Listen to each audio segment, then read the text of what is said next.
Hey guys, tonight we will drift back in time to the warm, salt-laced air of ancient Hawaii, where the sun kisses your skin and the scent of earth-baked goodness promises a feast. You feel the soft, damp soil beneath your bare feet, hear the gentle rustle of tie leaves, and catch the distant rhythm of drums, hinting at a sacred gathering. This isn't just a party. It's a profound ceremony, a delicious dialogue with the land and sea. You're about to prepare a traditional luau, a task so intricate and demanding you probably wouldn't survive the week. So, before you get comfortable, take a moment to like the video and subscribe, but only if you genuinely enjoy what I do here. Let me know in the comments where you're listening from and what time it is for you right now. Now, dim the lights, maybe turn on a fan for that soft background hum, and let's relax and begin tonight's journey together. You stand on the black volcanic earth, a soft breeze carrying the scent of plumeria and distant ocean spray. It's an ancient morning in Hawaii, and a luau is on the horizon, not merely a meal, but a grand celebration of life, harvest, and significant events like a child's birth or a successful voyage. This isn't a quick barbecue you throw together after work. This is an event steeped in tradition, requiring weeks of preparation and communal effort. Historically, before the mid-19th century, men and women often ate separately at these feasts due to religious kapu taboos, a common historical fact often overlooked by tourist brochures. A quirky detail often missed is that early luaus were sometimes called aha aina, literally gathering meal. But the name luau stuck because taro leaves luau were a staple ingredient, often cooked with coconut milk and chicken or octopus. Historians still debate whether the strictness of kapu around eating varied significantly between different islands or was uniformly enforced across the archipelago. The true heart of any traditional luau, and certainly the most labor-intensive, begins with the imu, the underground oven.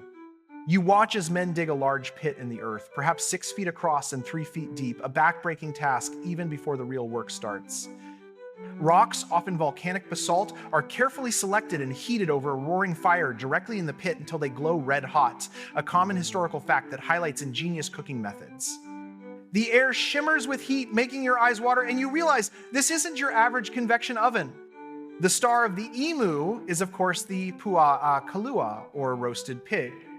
A quirky tidbit: to ensure even cooking and add flavor, the entire pig is often stuffed with hot rocks and covered with banana leaves and tea leaves before being buried. It's like a prehistoric slow cooker, only much, much smellier in the best way.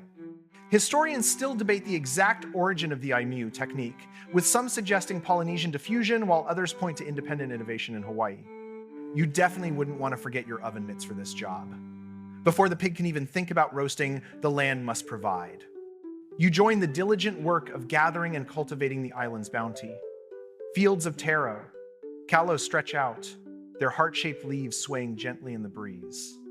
This staple, a common historical fact, forms the base of poi, the beloved paste that you'll soon experience.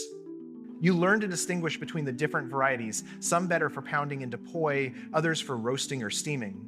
A quirky piece of information is that the Hawaiians considered kalo to be their elder sibling, believing the first kalo plant grew from the burial of the stillborn child of Wakea and Ho'ohokukalani, creator of stars. Talk about family pride. You can almost hear the gentle thud of digging sticks as sweet potatoes.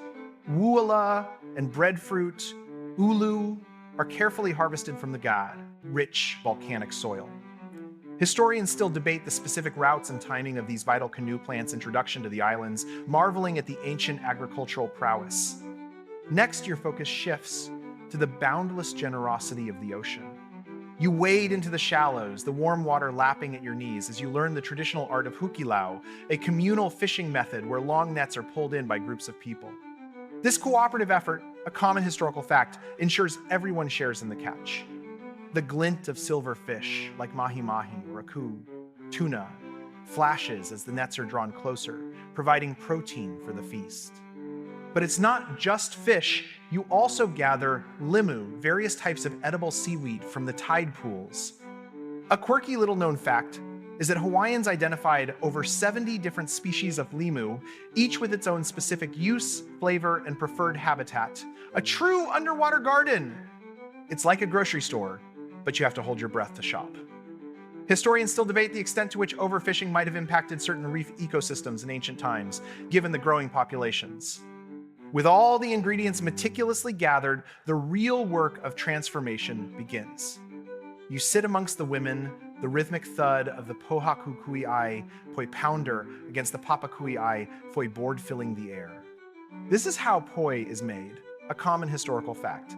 Steamed taro root is patiently pounded into a smooth purple paste, sometimes thin enough to be 1 finger or thick enough for 3-finger poi.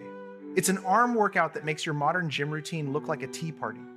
Another delicacy you help prepare is luau stew, made from young taro leaves cooked with coconut milk and often squid or chicken.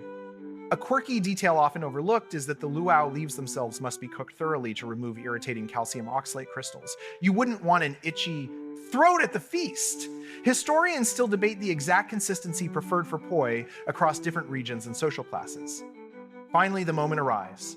The imu is uncovered, releasing plumes of fragrant steam in the glorious puā kalua, tender and succulent. You watch as banana leaves, tea, leaves, and lauhala mats are spread on the ground, creating a vibrant natural tablecloth. The food is then arranged with meticulous care. The roasted pig, bowls of poi, platters of fresh fish, lomi salmon, a mixture of diced salmon, tomatoes, and onions. Hapu, wrapped in tea, leaves, and various limu salads. This communal feasting on the ground, a common historical fact, brought everyone together. A quirky aspect of traditional luau protocol was the strict seating arrangement based on social status, with chiefs and high-ranking individuals often seated separately and served first. No cutting in line here. Historians still debate the exact nuances of kapu enforcement regarding food distribution and consumption during these large gatherings. Beyond the delectable food, the luau is a spiritual and cultural anchor. As the feasting progresses, you witness school, prayers, and blessings being offered, giving thanks to the gods for the abundant harvest and the health of the community. This deep spiritual connection to the land and sea, a common historical fact, underscores the Hawaiian worldview. The luau isn't just about satisfying hunger, it's a living expression of aloha malama aina, caring for the land, and ho'okipa hospitality. A quirky, lesser-known ritual might involve kava ceremonies performed by elders, fostering a sense of calm and spiritual connection. Historians still debate the extent to which these sacred rituals have evolved or remained unchanged over centuries of Hawaiian history, especially after Western contact. As the moon rises and the stars begin to pepper the inky sky, you reflect on the incredible journey you've taken.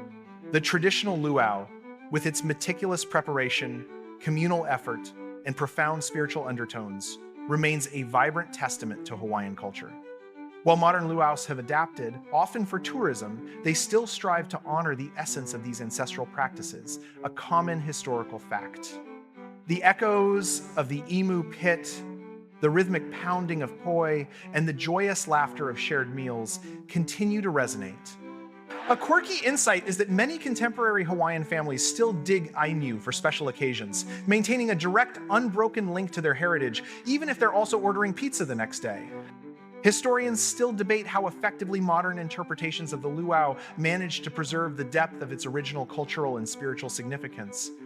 As the final embers of the imu slowly cool and the gentle strumming of a ukulele softly fades into the night, you feel a deep sense of peace settling over you. The rich flavors of the kalua pig, the earthy comfort of poi, and the cool crispness of the limu linger pleasantly on your palate. You can almost feel the soft, warm breeze caressing your face, carrying whispers of ancient traditions and the enduring spirit of the islands. Let your mind drift now, as the images of the communal feast, the shared laughter, and the sacred blessings gently recede into the quiet depths of your memory. The island sleeps, and so too can you. Sweet dreams.